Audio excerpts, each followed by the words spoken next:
ahora seguir con el desarrollo de una sesión de trabajo más y en principio esta será la última y con esto cerraremos el ciclo que habíamos previsto el doctor Gascó y yo para este curso. Hoy tenemos como invitados a este evento a dos profesores reconocidos de la Universidad Española y en uno de los casos, el otro la juventud pues ha impedido que viniera más veces, pero en uno de los casos el profesor García Echevarría, que está sentado a mi derecha, pues esta es una de las muchas veces que ha venido a esta universidad, a la cual empezó a venir y a impartir docencia, a estar en tribunales hace ya 25, o no sé si cerca de 30 años. Por lo tanto, simplemente decirles que tenemos un contacto muy fluido con los dos profesores que vienen.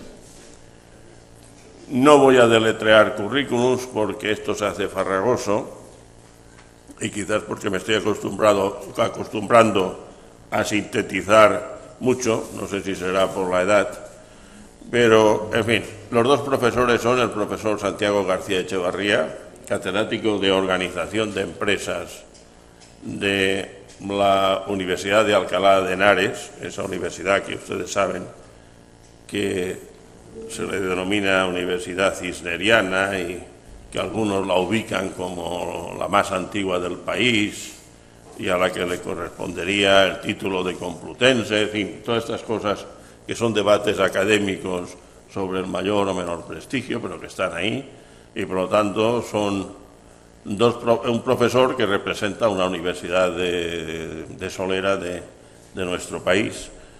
Y está Maite del Val, porque me ha dicho que llame Maite, pues yo se lo digo así, Maite del Val, que es catedrática de Organización de Empresas de la misma universidad.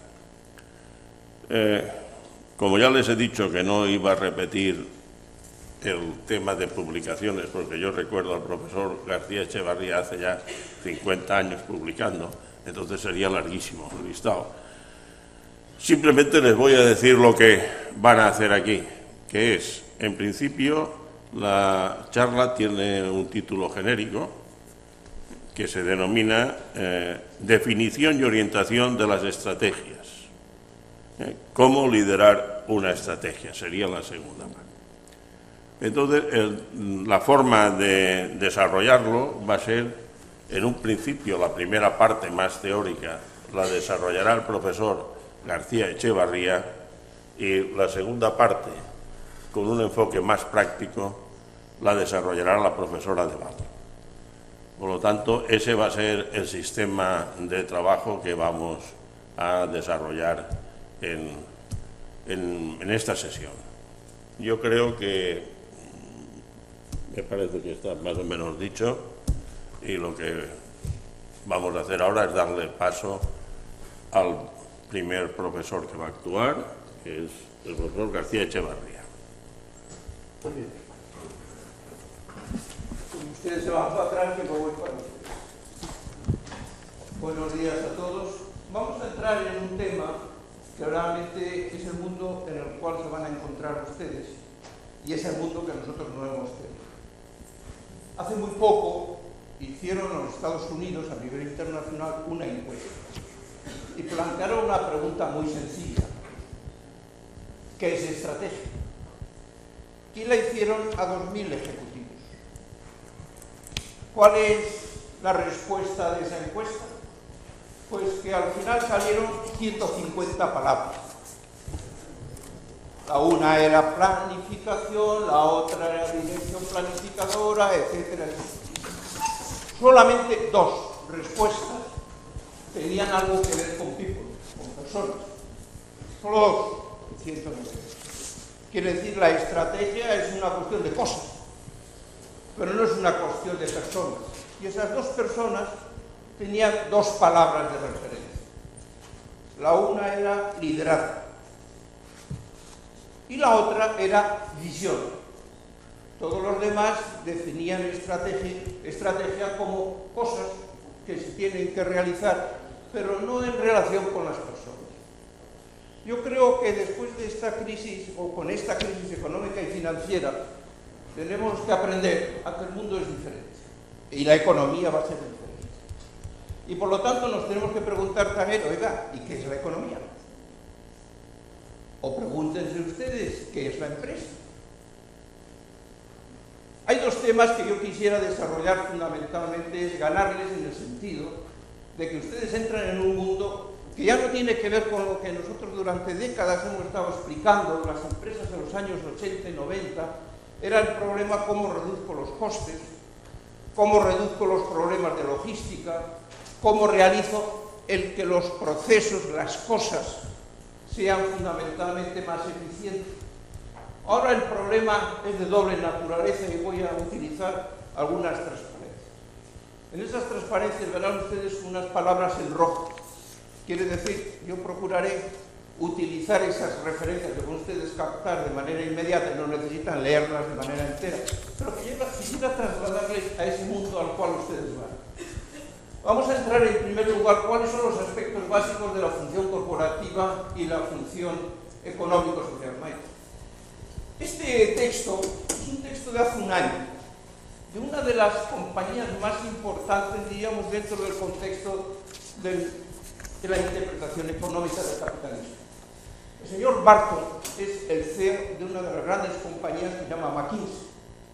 Y el señor Barton hace un año tocó el tema dirigiéndose a los ejecutivos y les dijo: mire usted, líderes en el ámbito de los negocios, todos los fallos que nosotros como ejecutivos cometemos son fallos de gobierno de las empresas, son fallos de los procesos de decisión y de liderazgo, y todos son estos errores que tenemos nosotros que solucionar. Es decir, la crisis económica y financiera no es una crisis que ha salido solo de un acontecimiento de personas con un comportamiento indecente, sino que realmente son errores básicos en la manera de gobernar las instituciones, en la manera de dirigir, quiere decir, son errores básicos de las personas. En este sentido, yo quisiera sobre todo señalar dos aspectos. Vean ustedes, en rojo he puesto ya integridad y transparencia. Estoy hablando de un mensaje a los ejecutivos americanos. Luego entraremos en los ejecutivos europeos y luego entraremos en los estados. Hay un problema fundamental, y esto está escrito hace 2 años, en el sentido de que hay que empezar a pensar en términos de globalidad. El todo es más que la suma de las partes. Una empresa, una universidad, un gobierno, no es la suma de departamentos, no es la suma de asignaturas, no es la suma de conocimientos analíticos. Hay que pensar, y este es un problema de la educación del mundo occidental, de que hemos perdido la referencia al todo. Una empresa, una universidad, un individuo, la formación suya, hay un todo que es más amplio que lo que en un expediente académico se encuentra, asignaturas, valoraciones, etc. Esta dimensión del todo significa fundamentalmente que uno tiene que aprender a liderar el todo. Y en función de ese todo hay 2 tipos de comportamientos humanos. Un comportamiento que precisamente Barton lo señala, los extractivos. Es decir, aquellos que están en la universidad o están en una empresa y tratan de sacar todo aquello que pueden. O esa empresa que trata de sacar todo lo que puede de esa sociedad, pues haciendo monopolios, haciendo oligopolios, subiendo los precios o engañando o no engañando. Quiere decir, hay un comportamiento extractivo y eso es consecuencia del utilitarismo. Todas las teorías macroeconómicas se han caído. Los libros hay que volverlos a escribir. Hemos partido durante 100 años de una teoría neoclásica que no da respuesta, lo vamos a ver ahora. La segunda cuestión es la que afecta fundamentalmente a que cada vez más tenemos que ver de relacionar ese todo, que es una empresa, o es una universidad, o es un hospital, con la sociedad. La economía no es el fin del mundo, es muy importante. Pero si la economía no da respuesta a las necesidades de las personas, sobra. Quiere decir, cada vez más, hablamos últimamente de responsabilidad social corporativa, que nadie sabe muchas veces lo que es, ese mundo cambia. Es decir, yo tengo que legitimizarme como empresario, como profesor universitario, como estudiante, quiere decir, individuos en una sociedad que asumen su responsabilidad y contribuyen, porque la otra figura no es la extractiva, sino la contributiva. ¿Se han planteado ustedes, por ejemplo, no sé, cuál es su contribución a la universidad, o la del profesor Enrique, o la mía? Quiere decir, cuál es nuestra contribución. Y tenemos otro orden distinto en la manera de interpretar el fenómeno económico. En ese sentido, yo quisiera señalar 2005. Desde el año 2005 hay un cambio radical en la forma de pensar en ese sentido. Ese es un americano que era el CEO de McKinsey. Ese artículo figura en el Economist del año 2005, ha estado 4 años colgado. Lo menciona como el contrato social de Rousseau. Rousseau era hace 400 años el hombre clave en todo el ordenamiento nuevo de la sociedad francesa, y se planteó el problema de ver, y él señalaba, se inició la simiente de la idea de que los líderes políticos deben de servir al bien común. Hay que volver a recuperar el bien común. El bien común es la institución, es la comunidad, es la sociedad en la que estamos. Si no, todo el mundo vamos a ver lo que pillamos y nadie piensa en qué es lo que aporta. Pues nos pasa. Quiere decir, no es una broma lo que estamos haciendo, sino es una de las grandes lecciones de la historia moderna. Y en este sentido, sobre todo, y a esto señala Davis fue CEO de McKinsey, por lo tanto capitalista, institución capitalista sin más, el problema importante es decir, yo tengo que reforzar los ejecutivos, el contrato social con la sociedad, porque a esos ejecutivos se les han confiado billones de dólares para que los administren, no para que los destruyan, pero su legitimización tiene que haber un contrato social. Este 2005 empieza en los Estados Unidos a haber un cambio de orientación que entraremos ahora, y también en Europa. Quiere decir, en Europa desde el 2005, en Centro Europa, más que en los países del sur, hay un cambio radical en la manera de pensar. La manera de pensar es, yo tengo una sociedad y una economía, una empresa, una universidad, un estudiante, un profesor, tienen que ser contributivos. Porque si no somos contributivos y nos vamos a ver que raspamos todos nosotros, pues nos quedaremos pues, donde precisamente nos han llevado estas situaciones. En este contexto yo quisiera señalar sobre todo qué es economía. Déjenme hacerlo brevemente porque si no estamos hablando de mundos distintos. La economía tiene dos pilares fundamentales. El primero, ese que ven ahora aquí a la izquierda, esas son las cosas. Un país tiene recursos, un país tiene personas, un país tiene conocimientos.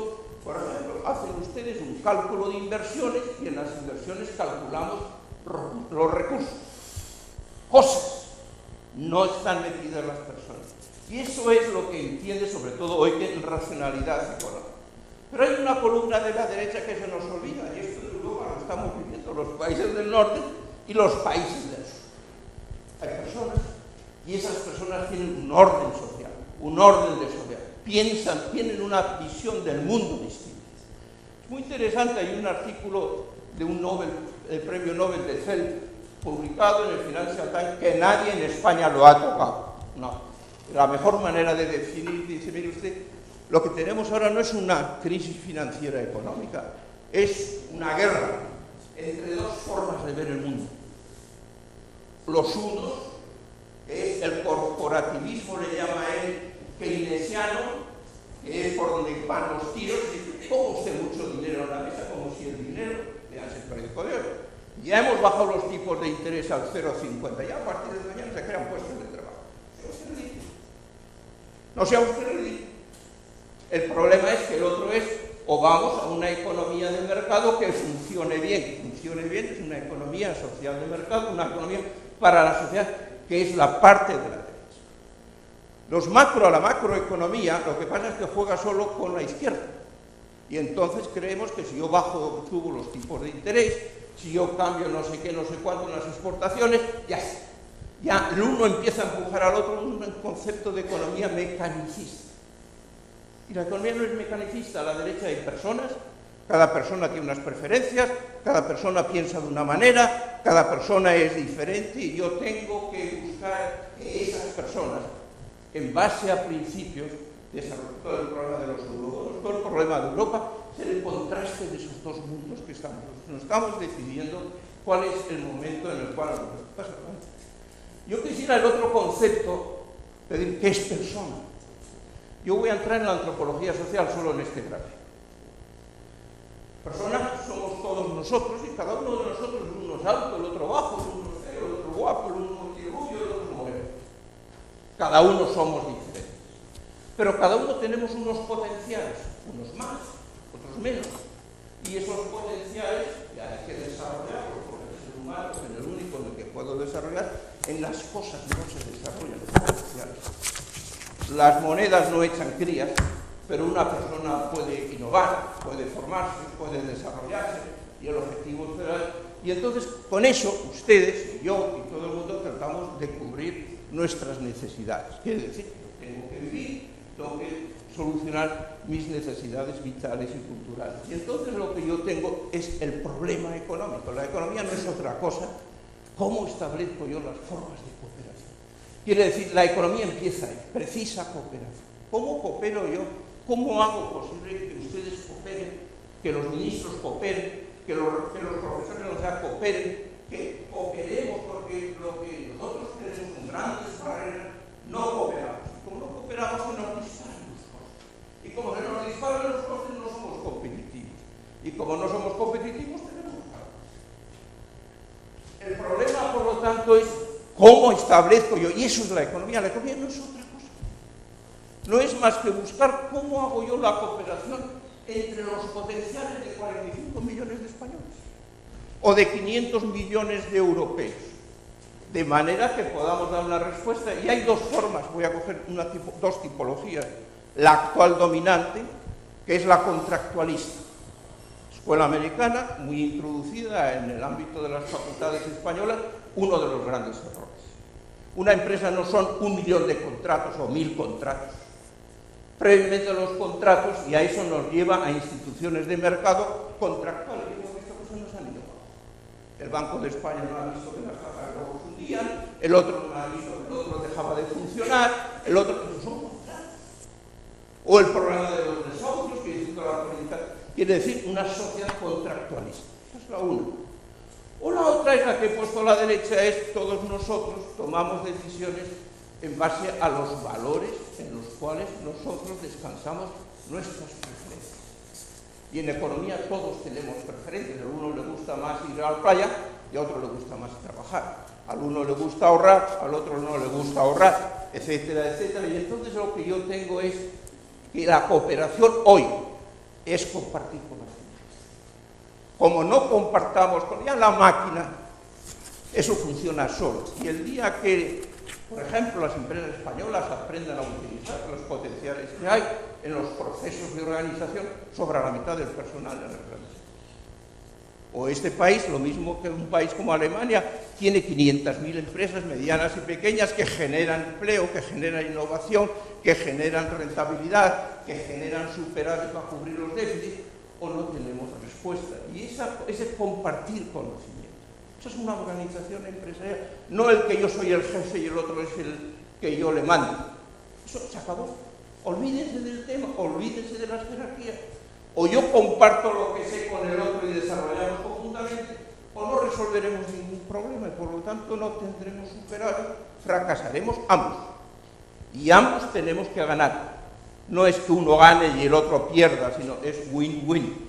Quiere decir, todos participan. Entonces vamos al desarrollo de las organizaciones, o de la empresa, o de la universidad, o de un hospital, o de cualquier otra manifestación de una comunidad humana.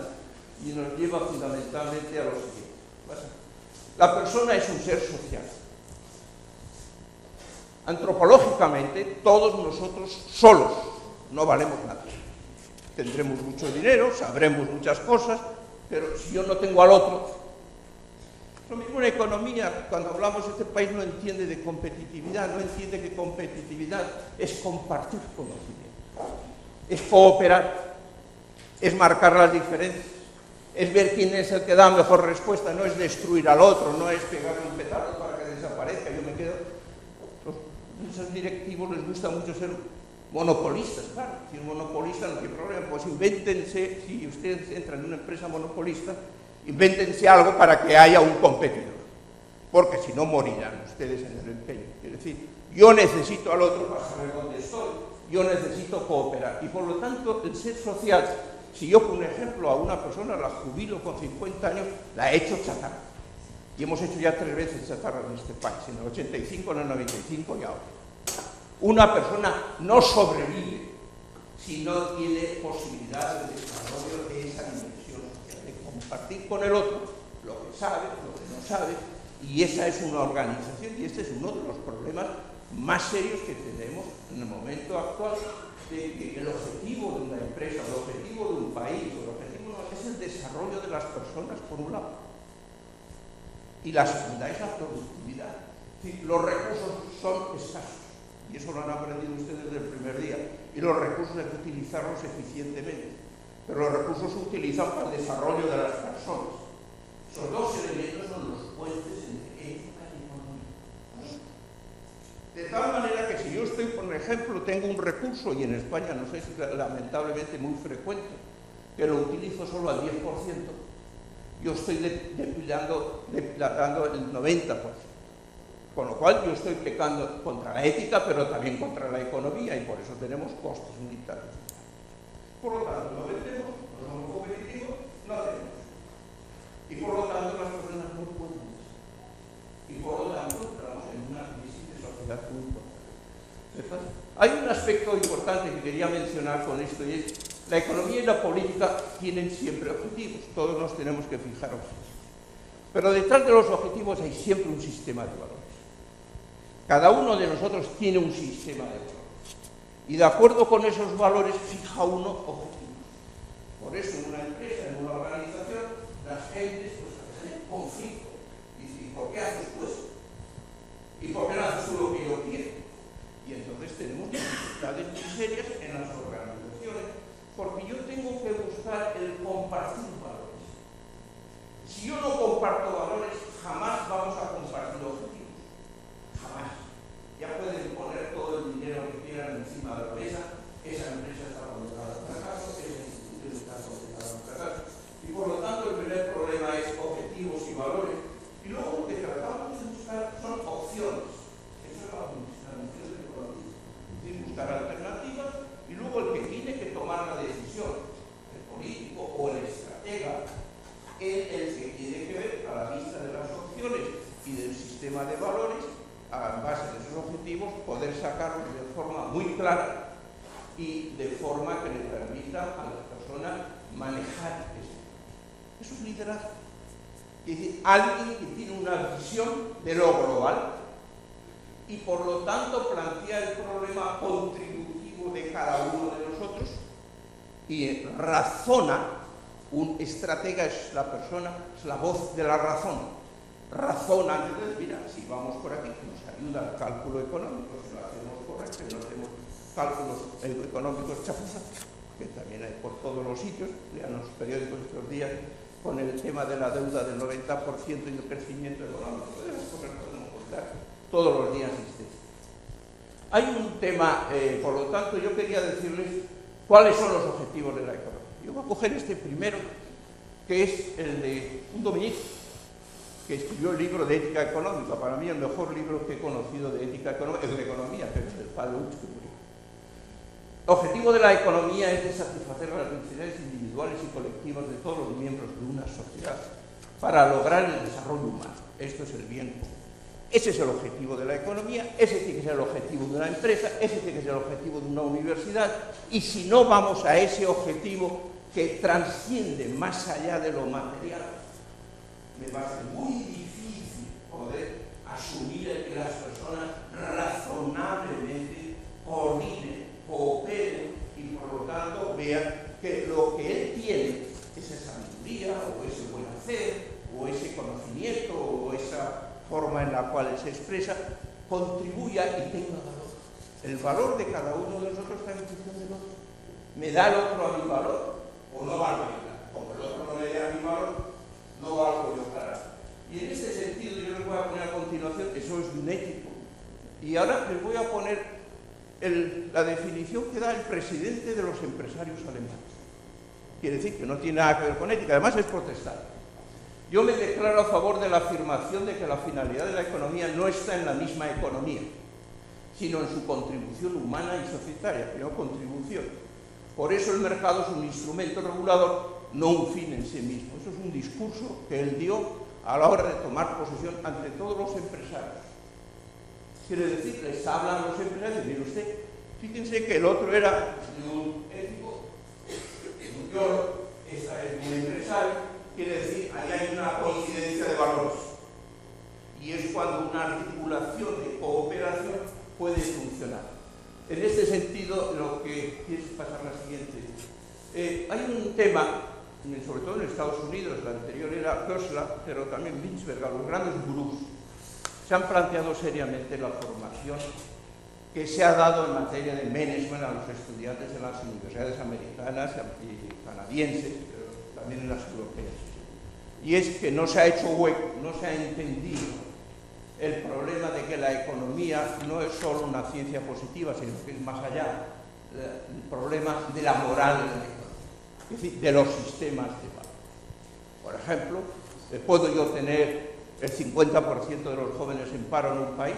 O si ustedes van, el otro día yo estaba en Polonia, y la primera pregunta que le hacen todos los que vienen de mí, pero ¿qué hacéis vosotros que el 50% de los jóvenes estén en paro? El otro día estaba aquí el señor Schäuble, que era el ministro de Hacienda, estaba en Loja. Lo primero que ha dicho, ¿qué pasa con los jóvenes? Es categoría societaria de primer orden. No es un problema económico, no es un problema social, no es un problema técnico, es un problema de sociedad, es un problema que va más allá de la economía. Yo no puedo tolerar el que pueda suceder una cosa, porque yo estoy hundiendo, estoy achatarrando a la gente desde muy joven. Y si achatarro a la gente muy joven, dentro de 10 años, ¿qué pasa? ¿A dónde va una sociedad de 40 o 50 años? En este sentido, uno de los temas importantes es, tienen por lo tanto que recibir enseñanza en ética y comportamiento responsable, quiere decir, de manera muy simple, es aplicar el sentido común. Hay un gran debate en Centro Europa, cómo se enseña ética en la economía. Hay muchos economistas que déjenme usted historia, si no me cuenta historia, yo aquí voy a hacer mi cálculo de inversiones que luego ha salido lo que sale. Al final yo tengo personas que toman las decisiones y son los estrategas, y esos señores pueden ser de un grupo concreto y pueden tomar una estrategia que hace imposible que otros sectores se desarrollen y por lo tanto la falta de una correcta política. ¿Me quieres pasar, por favor? Yo voy a entrar en una de las piezas más importantes que yo quería, por favor, y es la siguiente. Esto es Davis, 2005, el Economist, cuando toca el tema de Rousseau. Quiero insistir, Davis es el CEO entonces de McKinsey, quiere decir una consultora de los Estados Unidos defendiendo el sistema. Y él plantea este artículo que ha estado 5 años colgado en el Economist. Y ese dibujo marcaba, que decir, una empresa es lo del medio, el uno tira para un lado, el otro tira para el otro, y al final no tenemos. Al final tenemos para. Por ejemplo, esa es la diferencia entre un contexto alemán donde no hay eres y un contexto latino, un poco latino porque somos todos iguales, donde hay eres. En un contexto alemán dice, pues viste, la cartera de pedidos se nos ha caído, se cayó muchísimo más que la España. Pero entonces todo el mundo lo que hizo, pues trabajamos, en vez de 8 horas, trabajamos 4, pintamos la fábrica, arreglamos las máquinas, el gobierno durante 12 meses les dio un subsidio complementario, pero no se cerró ninguna empresa. De tal manera que al de año y medio, en cuanto hubo demanda, entre tanto se habían formado las gentes, se habían transformado las organizaciones, etc. En 8 días estaban trabajando al 120%, pero no se ha perdido un solo hombre ni una sola fábrica. ¿Cómo forman de entender? ¿Es eso legislación laboral? Pues en parte sí, pero no es solo eso. Hay una concepción muy distinta detrás del concepto de economía. ¿Me pasa, por favor? Y ese concepto, sobre todo, esto que ven ustedes ahí es del que fue presidente de Alemania.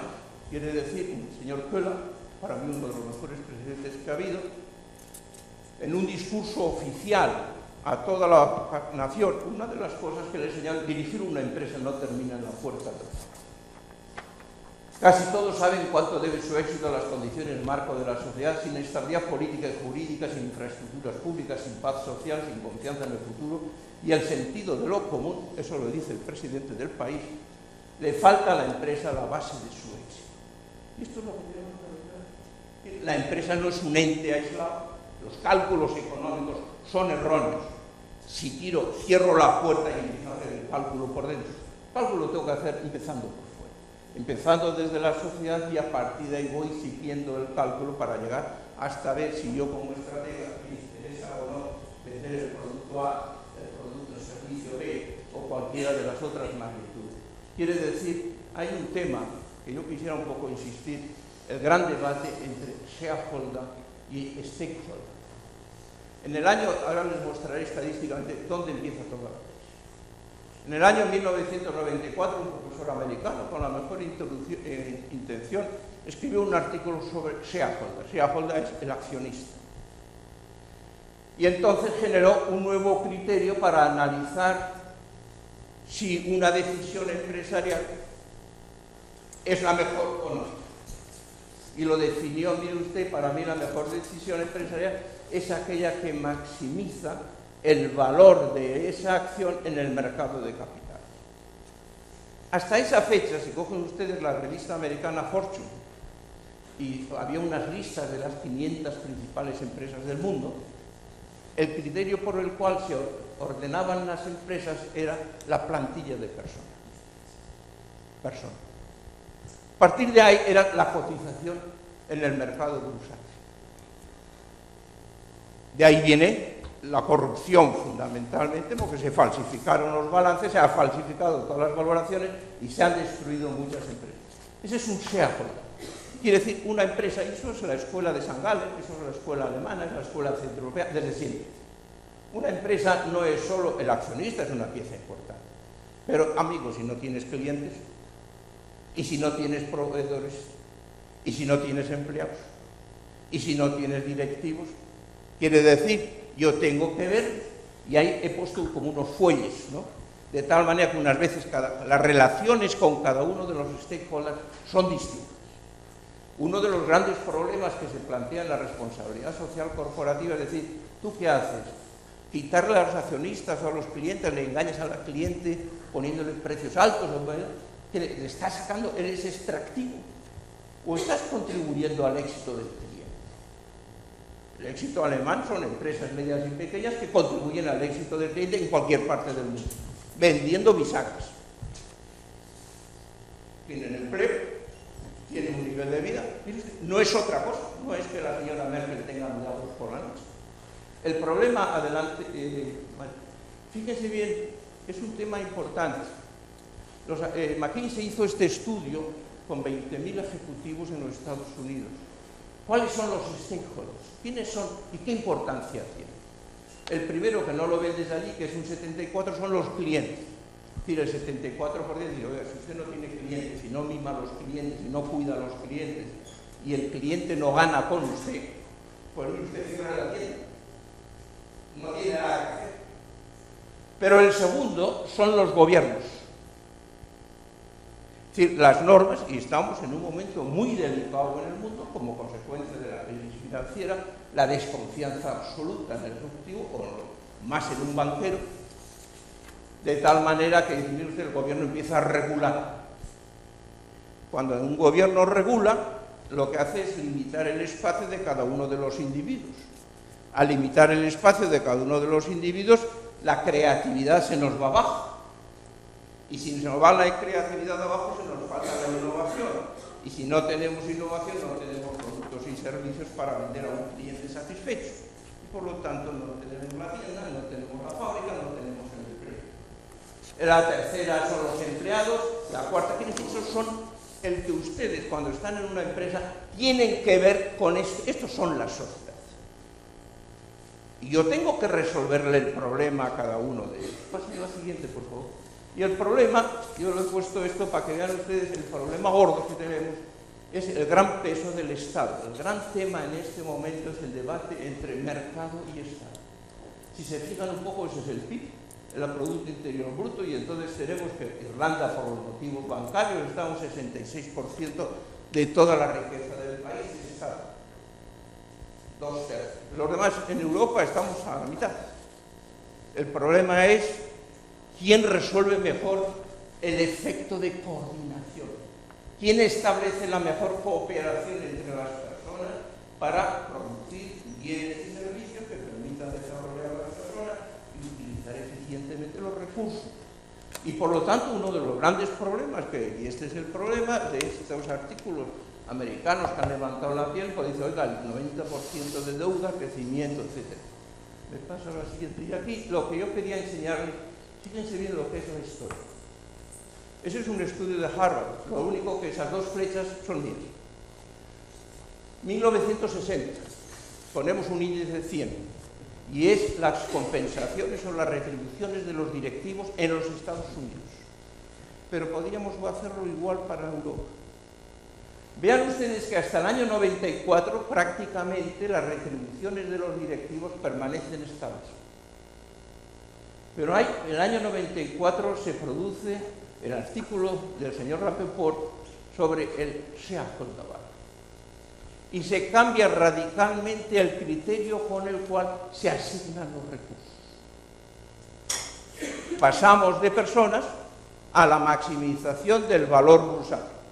Por ejemplo, cogen ustedes la cúpula de Airbus, está en los tribunales de París, pues porque cuando el gran avión resulta que no se pudo entregar porque habían cortado los cables demasiado cortos, vendieron todas las acciones y al día siguiente cayeron del 30%. En España hay casos suficientes.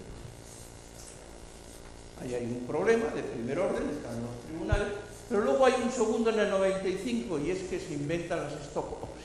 Las stock options es para que los ejecutivos sean potentes, para que la cotización en la bolsa suba, les dice, pues yo te voy a dar un trozo de las acciones. A veces eran acciones de verdad, a veces eran acciones de mentira.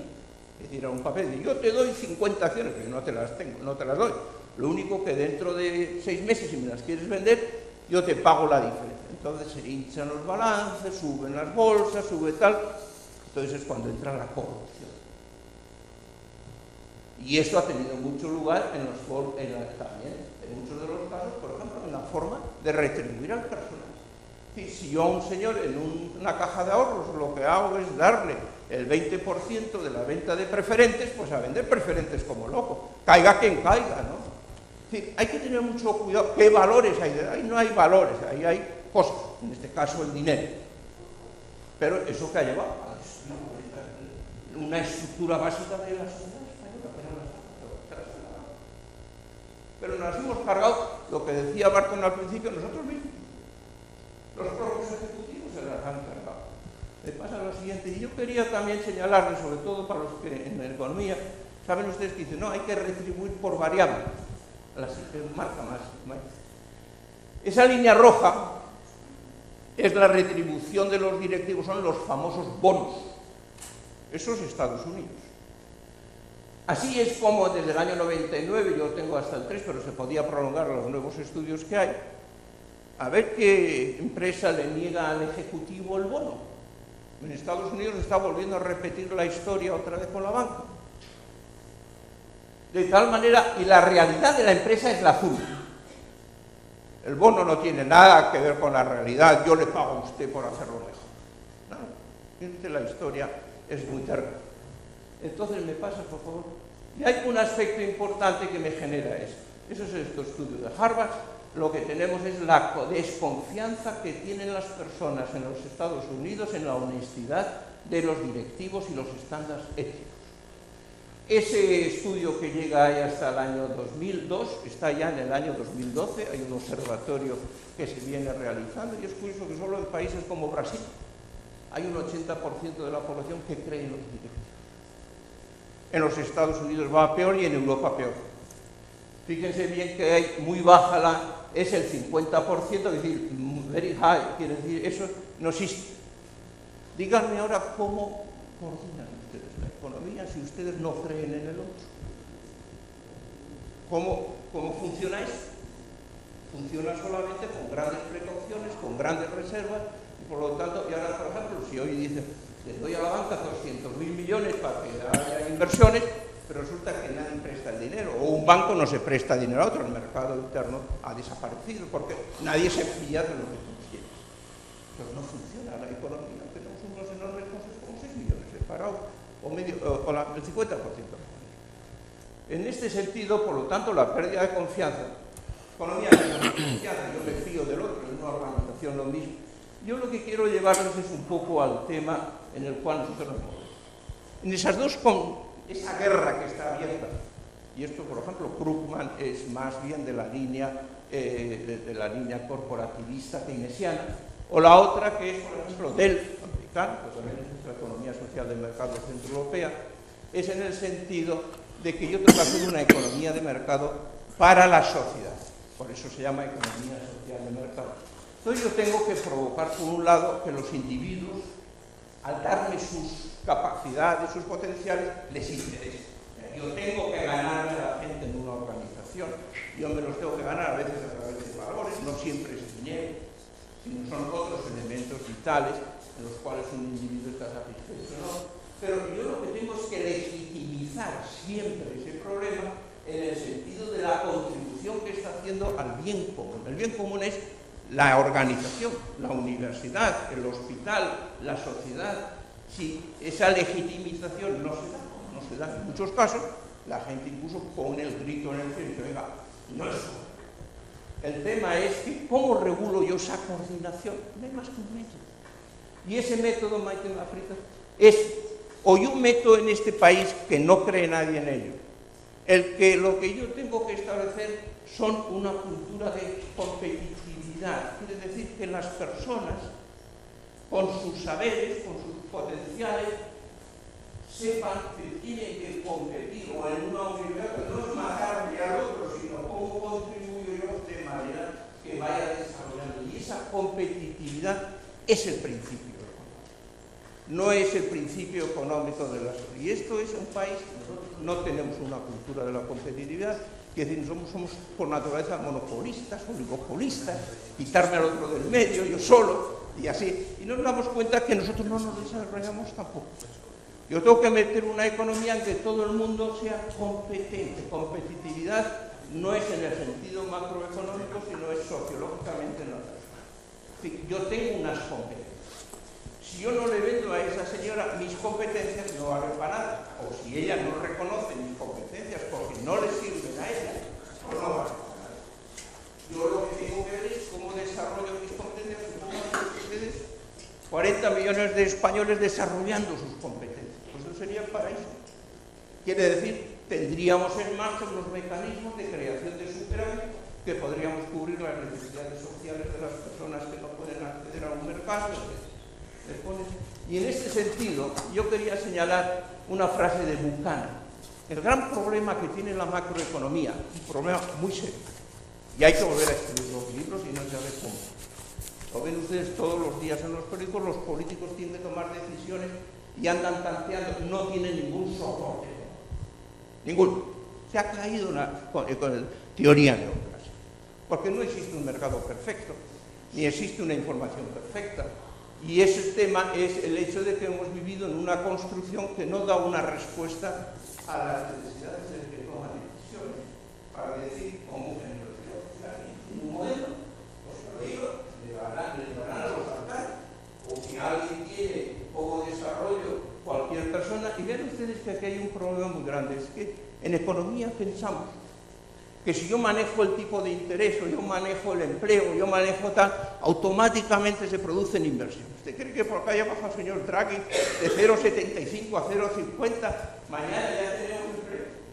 Tenemos que esperar 2 años. No, ponga en marcha los mecanismos de 500.000 personas que pónganse a correr riesgo, a asumir riesgo, establezca usted un mercado competitivo, garantice usted barreras, deje a las personas que puedan desarrollarse y por lo tanto olvídese de un mecanicismo en la economía. La economía no es mecánica, no es física. En la economía hay unas partes de ciencia positiva que son modelos que yo me creo, pero luego al final hay unos principios básicos que están anclados en los valores, que es más urgente. Supónganse ustedes el déficit de Bruselas, pues mire, usted ponga 2 millones de españoles a trabajar y ya está cubierto el déficit. Es que el objetivo no es el déficit, el problema es cómo desarrollo las condiciones para que se dé esa situación. Yo quería con ello un poco llevarles al contexto de que hay, perdón que esté en inglés, pues yo se lo traduzco en un momento, los 6 grandes problemas. Primeramente, hay que poner la economía en primer lugar y las finanzas en segundo lugar. Las finanzas no es economía. Las finanzas atienden hoy más a una lógica de casino. La economía tiene una lógica económica. Quiere decir, si usted tiene recursos y no utiliza eficientemente los recursos, tiene una persona que es abogado y no utiliza sus conocimientos o ingeniero, usted está estropeándose el 90% del recurso. Yo tengo que volver a recuperar la economía real. Fíjense lo que es, ya sé el periódico de hoy. Yo no lo he leído, pero me lo supongo. El problema del señor Draghi habrá dicho, yo le bajo a usted el interés al 0,50. Pero ahora ustedes, señores banqueros, den dinero a la economía real. Si dan los 500.000 millones a la economía real, se nos dispara la inflación. Pero como no se lo van a dar porque tampoco se fían de que tiene que hacer la economía real, pues lo meterán debajo de un ladrillo o lo mantendrán en Bruselas. Esto lo llevamos ya varios años haciendo. La segunda es el problema de la primacía del largo plazo frente al corto plazo. La lógica de casino es lo cortoplacista. Aquí todo el mundo pone la mano y dice, oiga, y si yo hago esto mañana, ¿qué me da? Tú cójanse la radio, toda la cotización bursátil, abajo 0 puntos. Y ¿cómo? Nadie habla del tema. Yo tengo que recuperar a largo plazo porque la economía es largo plazista. Una estrategia, un producto y un recurso necesita 4 o 5 años, hoy antes eran 15, ahora son 4 años, para que la curva de desarrollo de ese producto tenga una respuesta de un superávit, etc. Pero estamos en un mundo de corto plazo. Pues mire, el corto plazo es casi. Y el corto plazo no tiene que ver, pero el corto plazo tampoco tiene nada que ver con la persona. Las personas somos largoplacistas. Yo me voy desarrollando en el transcurso y una organización tiene que ir desarrollando las personas. La tercera es el problema del stakeholder versus shareholder, que es decir, esto es fundamental. ¿Cuál es la orientación que yo le doy al uso de los recursos en las organizaciones? ¿Lo oriento yo solo a uno o lo oriento yo para dar respuesta al cliente o al proveedor o al Estado o al propio mercado? Este es el éxito alemán en este momento, que son las clases medias empresariales. Las grandes empresas alemanas no dan un duro. Pero, amigo, las 500.000 están en todo el mundo. Ayer, el otro día, estaba hablando con un señor que hace bisagras. El 80% del mercado mundial de bisagras especiales los tiene en él. Está en un pueblecito que nadie conoce dónde está. Pero está en todo el mundo. ¿Han oído hablar de economías de escala? Pues si nada más vendiese esas bisagras en Alemania, pues sería una tiendita. Pero como las venden en 180 países, resulta que al venderlas en 180 países tiene economías de escala. En este momento el 50% de las empresas medianas y pequeñas alemanas son líderes mundiales en el mercado. Ahí tiene el misterio del empleo y ahí tiene el misterio del desarrollo. No son las grandes compañías. Pero estas compañías tienen dos virtudes. Las personas no se les marchan. Las personas se desarrollan, se forman y permanecen en la empresa. No tienen rotación de personal. Por lo tanto, los saberes se quedan en la empresa. Ellos hacen sus máquinas, ellos hacen sus productos. Pero es que además, cuando una empresa contacta con un cliente, tienen 37 personas de la empresa que contacta con el cliente. Una empresa grande solo tiene 5, irá el director de marketing, el director de producción. No, estos van 37. Y a ese cliente le resuelven el problema y el cliente paga al 10 hasta el 20% más del precio del producto. Sí, entienden la economía, no como a veces están en los libros de texto, sino bajo otra forma de configurar. La cuarta es el problema que van ustedes a vivir, es el cambio radical en el gobierno de las instituciones. Eso que está ahí es americano. Quiere decir, en América tiene un problema muy serio, cómo se deben de gobernar las empresas. Quiere decir, cómo deben de ser los consejos de administración, los boards. Quiere decir, ese es un capítulo muy serio y verán ustedes cada día más el problema sobre la mesa. Se ha agotado un modelo. La tercera es el problema de los CEOs, quiere decir, de los altos directivos, y las retribuciones de los altos directivos. Empezamos de cero en política personal. Es decir, hay que replantearse el problema de las retribuciones directivas. Entonces, en los periódicos se puede leer todo, ¿no? Y entonces pueden hacerse un juicio temerario sobre el tema. Y la última discusión es Estado y mercado. Quiere decir, ¿dónde se coopera? ¿Cuáles son aquellas cosas que tiene que hacer un Estado y cuáles son aquellas cosas que pueden resolverse por el mercado? Y por lo tanto, en ese sentido, lo que tenemos es que diseñar un orden económico y social que permita dar una respuesta. Yo quería... ¿cuánto tiempo me queda a veces? 10 minutos. Bien. ¿Me pasas, por favor? Yo he diseñado, trabajado un poco en ese sentido. Una empresa es el eje. Si miran abajo, yo tengo Estado y mercado. Esa es la clave del debate actual. ¿Dónde se coopera de manera más eficiente? ¿Bajo normas estatales o bajo el funcionamiento del mercado? Y cuando el mercado falla, ¿qué pasa? ¿Cómo se resuelve ese problema? Y consecuentemente es uno de los... Y arriba vean ustedes que yo he puesto sociedad y economía. La economía tiene una dimensión societaria, pero la economía no es el fin del mundo, no es el ombligo del mundo. Es muy importante, pero no es el ombligo del mundo. Al final la economía es eficiente o ineficiente si da respuesta, por ejemplo, al empleo juvenil, al desarrollo de las personas, al desarrollo del trabajo, al desarrollo de un país. Es decir, si no, ¿para qué sirve la economía?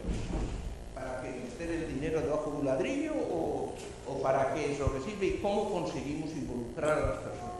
Y la empresa está en ese conglomerado. Es decir, la empresa no puede estar solo mirando a ver si el Estado me regula y así me da un oligopolio. Que a muchos, España es un país oligopolista, fundamentalmente. Nosotros no tenemos una. Cuando verdaderamente podíamos tener una mayor eficiencia, y el problema que corresponde es cuál es ese papel de la economía en la sociedad. Un problema de paro juvenil, un problema de paro, un problema de falta de dinero financiación, no son problemas económicos, son problemas societarios. Y a partir de ahí tengo yo los valores y establezco los objetivos. Y yo como empresa, mi objetivo está fuera de la fábrica. Yo tengo que fijar en mi objetivo en la sociedad y a partir de ahí trazo yo los objetivos de mi empresa y establezco cuál es la política financiera o cuál es la política de producción o cuál es la política de personal, que son objetivos instrumentales. Ahí es donde entramos los economistas. Pero yo tengo que tener una clara orientación a cómo quiero yo legitimizarme. Y este es un movimiento que está ahora sobre las marchas y que se está empezando. ¿Me permites? Hay un tema, pasa a la siguiente, por favor. Yo lo que sí quisiera con esto, el sistema de valor de una empresa tiene que ser vivido. Lo mismo que una estrategia. Si ustedes van a cualquier actividad y tienen que asumir responsabilidad, que es lo que hay que aprender, es decir, el funcionamiento de la economía es libertad y responsabilidad. Esas dos son las dos caras de la medalla. Amigo, como yo de libertad y no asuma la gente la responsabilidad o diseñe la responsabilidad adecuadamente, en los sistemas de información empaquetémonos y vayámonos. Yo tengo que dar libertad para que las personas tengan un espacio en el cual realicen sus potenciales, para que con los otros sean capaces de dar una respuesta legitimizada en esa sociedad, en productos, servicios, etc. Y la segunda es que el sistema tiene que ser vivido. Yo no puedo predicar y luego no hacerlo. Y este es un problema ejecutivo a veces muy alto. Es decir, el orgullo o la chulería o formas de... Es decir, la humildad es una pieza muy importante cuando uno tiene que ver con liderazgo. Porque uno tiene que ser creído. Y si uno no es creído, difícilmente va a poder uno decir, procuren ser... Yo tengo que ganar. Hay gentes que es difícil de ganarlas, pero yo lo que creo que fundamentalmente hay que establecer las reglas del juego para que todos los grupos de interés, todos los stakeholders, todos, crean. Si los proveedores no creen en mí, y yo dependo en un 60% de los proveedores, porque hoy, tal como está organizada la división de trabajo, toda empresa, una SEAT, el 70% son proveedores del valor del coche. Como no tengan confianza en mí, pues a ver cómo sacan coches.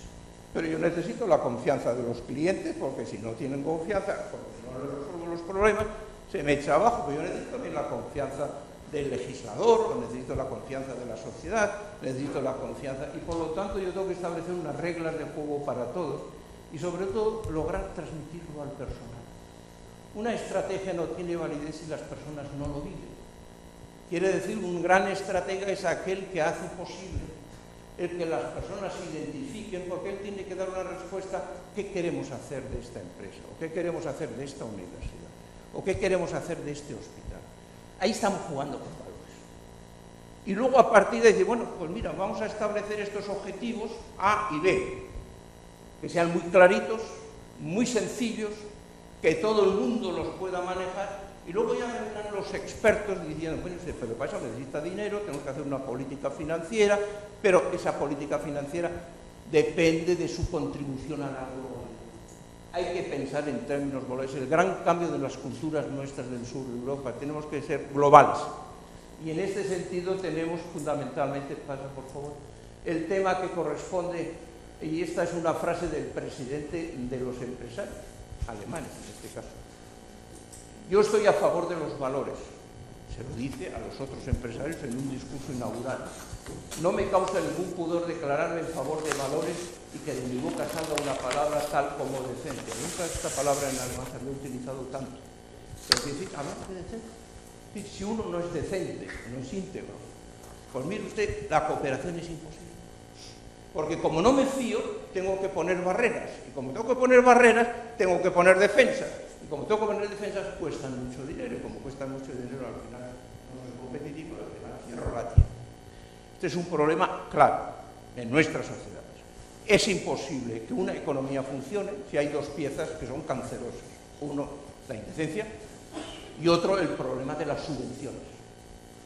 Yo no digo que no haya que dar subvenciones en un momento concreto, en situaciones concretas, pero tiene que estar marcado la entrada, el volumen y la salida. Porque si no, me deteriora, me hace cancerígena toda la economía. Y por lo tanto, no funciona. No es que sea el sistema de precios, es el sistema de la confianza que yo necesito para que las gentes depositen lo que saben, depositen su potencial. Y este es uno de los problemas. Dice, él era presidente de una gran compañía de construcción, lo que vale un apretón de manos. Quiere decir, la confianza en las personas, que es el problema que se pone. Es la última, por favor. Yo quería, la clave por lo tanto es cooperar. Y esto hay que escribirlo cada vez con letras más grandes, porque nos cuesta mucho. El utilitarismo, todas las teorías utilitaristas, empezando por los altos directivos y empezando por nosotros, es un poco, y de eso que saco. Y yo lo que voy buscando es, ¿y cuál? El bono. ¿Y qué pasa conmigo? ¿Y qué pasa con no sé qué? ¿Y qué pasa con no sé cuál? Quiere decir, tenemos los extractivos. Claro, al extraer, lo que hacemos es deshacer totalmente lo común, que es una empresa, que es una estructura. El otro día me decía un empresario el sábado pasado, que el de los tornillos. Dice, hombre, vosotros, es curioso, fíjense bien, tienen un 40% del capital, es capital propio. 40. Y dije, vaga, en conjunto. Me dice, no me insulte, Echevarría, nosotros tenemos el 60%. 60% del capital y el 100% de las inversiones se cubren con autofinanciación. A ellos les importa muy poco la crisis financiera, porque está hablando de 500.000 empresas, ¿no? Quiere decir, tienen cubierto porque ellos, y vendría uno de la ingeniería financiera en España, le diría, usted es tonto. Usted deme a mí ese dinero, que yo lo meto en no sé dónde, le hago yo unas transformaciones maravillosas, y yo solo añadido después, y luego quebramos. Quiere decir, hay un problema de una manera de pensar en la cual yo necesito ser independiente de un banco para llevar una empresa. Yo no puedo estar dependiendo de que me den a mí un crédito. Yo tengo, y eso lo llevan generación tras generación, empresas como Miles, séptima generación, etc. Primeramente el personal. Personal es el capital, lo tienen muy bien claro. Forman al 82% de todos los aprendices de toda la República Federal. Figúrense bien, los 82% de 1.800.000 se forman en las empresas medias y pequeñas. Allí no hay paro, el 7% de paro, que es el paro normal en una situación en la cual los unos dudan. El éxito de una empresa es el éxito de la cooperación, eso lo dice Köhler, que fue el presidente de la República. Esto no lo deben olvidar nunca los responsables de la dirección de una empresa. Yo les diría, no lo olviden ustedes nunca. Si quieren ustedes tener éxito, cooperemos. cooperen y cada vez más en el futuro. En una dimensión global, pero la cooperación se basa en la confianza. La confianza se basa en un sistema de valores. Y ese sistema de valores es el que va a permitir que nosotros coincidamos en un sistema de objetivos. Y luego ya vendrá después de eso el cómo en cada una de las situaciones me pones la última. Yo el tema que quería con esta como reto último y el más importante veo el desarrollo sobre todo de la realización de un sistema de valores empresariales. Esa frase que tienen ahí es del profesor Miró. El profesor Miró fue 25 años uno de los altos directivos de Siemens, un brasileño de nacimiento, 5 años ha sido profesor en la Universidad Libre de Berlín y ha escrito una contribución fantástica sobre el problema cómo va a ser la estrategia en el siglo XXI. Entonces, lo primero que plantea el sistema de valores empresariales que permita la integración de la empresa en su entorno económico y social. Si ustedes en una empresa, como empresarios o como personas involucradas, o en una universidad, o en un hospital, no contribuyen a que verdaderamente esa sociedad reconozca, legitimice lo que usted está haciendo, no tienen futuro. Morirán. Yo tengo que, por lo tanto, cambiar totalmente mi cálculo económico. Yo no puedo hacer un cálculo y invierto ahora 1 millón y entonces al 10% a ver cuánto me sale y me sale a mí una teoría de inversiones o una teoría de financiación o no. Arranque usted desde el entorno, que son esos stakeholders. Y la segunda, la asunción unívoca del pensamiento de una categoría mal entendida de shareholder, lo dice él. Quiere decir, hemos confundido una compañía como Mercedes, ha perdido 83.000 millones de euros. Cuando hizo la operación con crisis, 83.000 millones de euros. Todos los ingenieros sabían que eso no iba a funcionar. Los estudios de McKinsey eran fantásticos. El uno tenía coches grandes, no tenía el mercado americano, el otro tenía coches pequeños y tenía el mercado americano. Sobre el papel la estrategia era la adecuada. El desastre, menos mal que se debe de ser un buen negocio los Mercedes, porque si no hubiera muerto. Hay un tema, por lo tanto, y el problema que plantea es sobre todo la parte final, el debate que abarca la política social y de sociedad, que exige a la empresa del futuro una actuación proactiva si no quiere tener a largo plazo daños significativos, quiere decir, si quiere sobrevivir. Y en este momento compañías como McKinsey, etcétera, están planteándole el problema a los directivos: o cambiamos o nos cambiarán. Y si nos cambian, se acabó esto.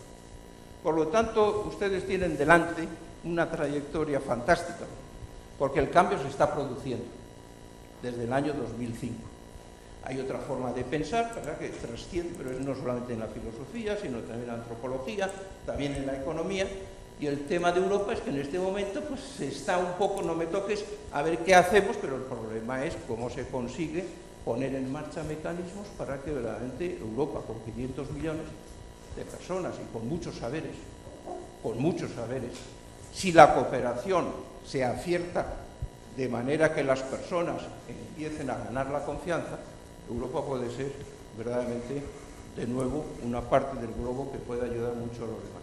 Pero no olviden un poco la dimensión ética. Quiere decir, la ética y la economía hay dos piezas fundamentales que las unen. Y es la productividad, curiosamente. Toda la economía está en base a la productividad.